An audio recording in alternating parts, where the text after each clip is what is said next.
What if I told you the bread making people sick today was once the healing bread of the Bible?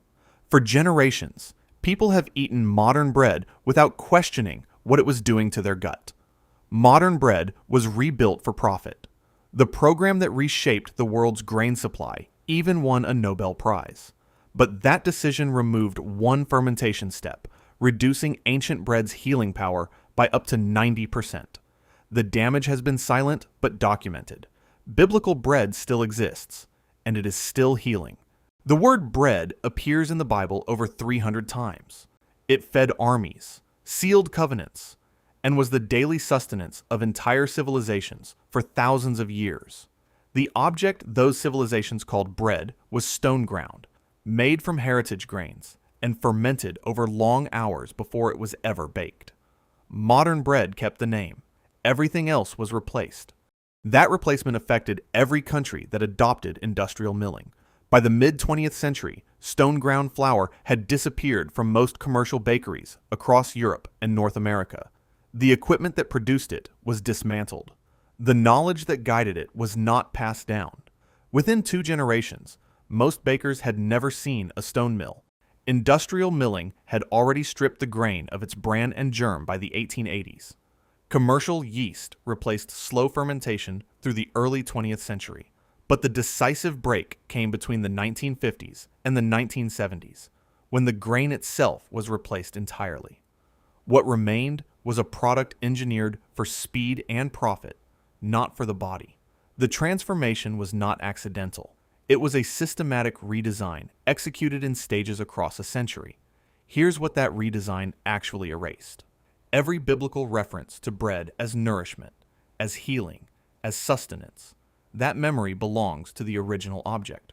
The industrial version inherited the name and none of the mechanism. The bread that built those civilizations was never passed down to you. That replacement started at the most fundamental level. The grain itself was replaced first. Einkorn, emmer, spelt, and barley are the grains of biblical record. They grew across the Fertile Crescent for 10,000 years. They were not primitive crops. They were nutritionally dense foods that built the daily diet of civilizations at the height of their power. Their mineral content was high. Their protein structure was simple. They contained what the human body needs, naturally, and in a form it could use.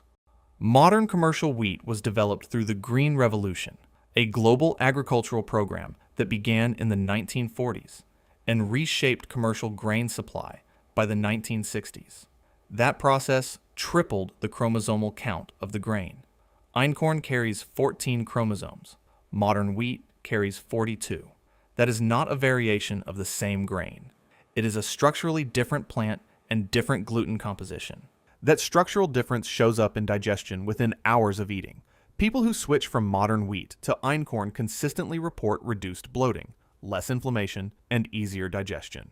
Not because einkorn is gluten-free, but because its gluten is a form the gut was built to handle. Here's what that chromosomal change produced inside the body. Ancient gluten, the gluten in einkorn and emmer, is structurally simpler. The human digestive system evolved alongside it for millennia. Modern wheat gluten is a more complex protein the gut encounters as foreign.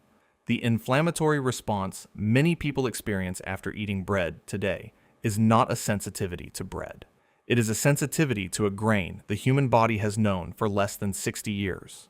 Your body was shaped by a wheat that modern bread no longer contains. But here is what almost no one knows about how biblical bread was made. The grain alone was never the point. What happened to that grain before it was baked determined everything.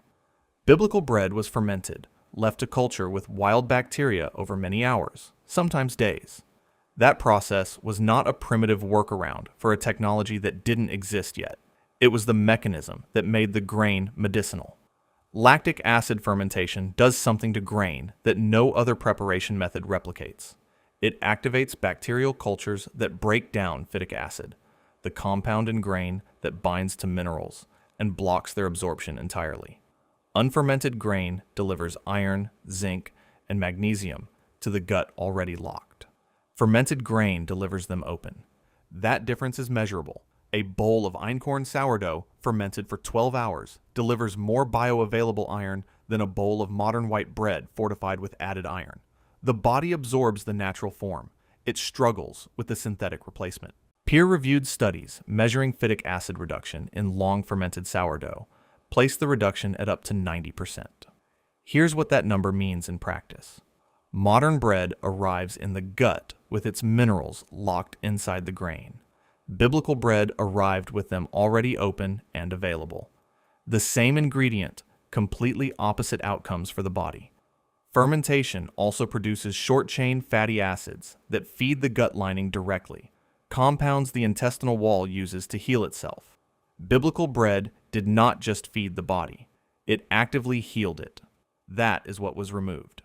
The Green Revolution won Norman Borlaug the Nobel Peace Prize in 1970. It also erased heritage grain varieties from commercial supply across most of the world within a single decade.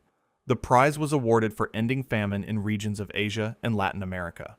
Borlaug's hybridized wheat varieties reached Mexico, India, and Pakistan. Yields tripled. Grain was suddenly abundant where it had never been reliable. The program was celebrated as one of the great humanitarian achievements of the 20th century. In the villages of Punjab and Oaxaca, farmers abandoned seed varieties their families had cultivated for generations. Those seeds, einkorn, emmer, landrace barleys, were replaced by Borlaug's semi-dwarf varieties almost overnight.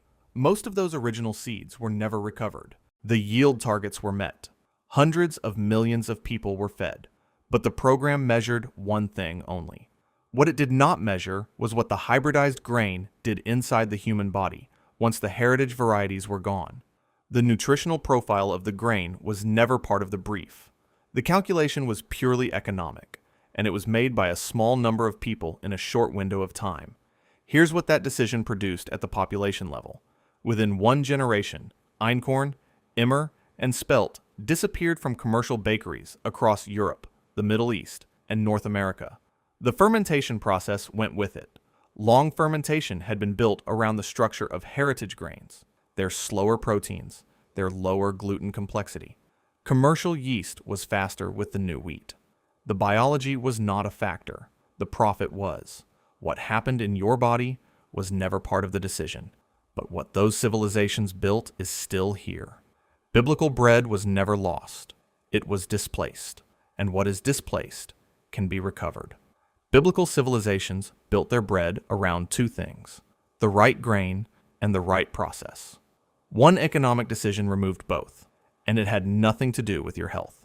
It changed who controlled the supply, not your ability to make biblical bread today. Einkorn flour and a wild starter, fermented for 8 hours, produce exactly what those civilizations ate. A wild starter, the living culture that drives long fermentation, can be created in 5 days from flour and water alone. Once active, it lasts indefinitely. Bakers have maintained the same starter cultures for decades, passing them between families the way biblical communities passed bread-making knowledge between generations. The process is not complicated. It was made to seem that way. That is not reconstruction. That is the original. Ancient civilizations knew this process. Now you do too. The method outlasted the decision that tried to replace it.